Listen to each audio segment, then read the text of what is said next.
ये है हमारा गांव। कैसे लगा? बढ़िया है ना?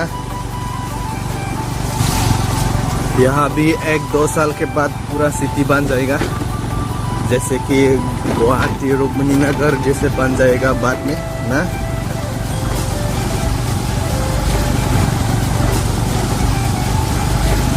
देखो गाइस, आजकल करंट भी नहीं है, 4 दिन हो गया। इधर हैवी बारिश दिया है और तूफान ज़्यादा है, इसलिए सब खराब कर दिया।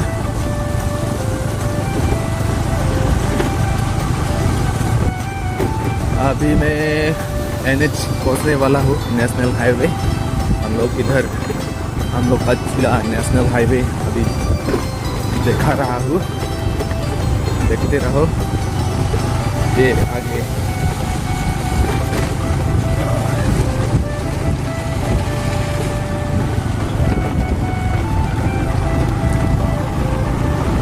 ये है हम लोग का नेशनल हाईवे NH। देखो गाइस, कैसा लगा? बढ़िया है ना?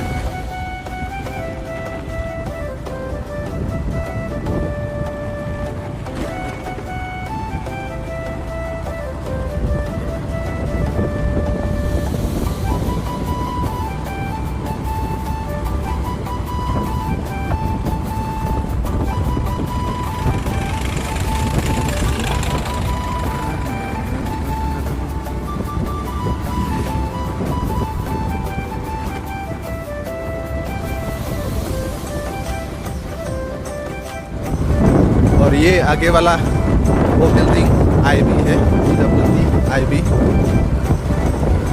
2 साल हो गया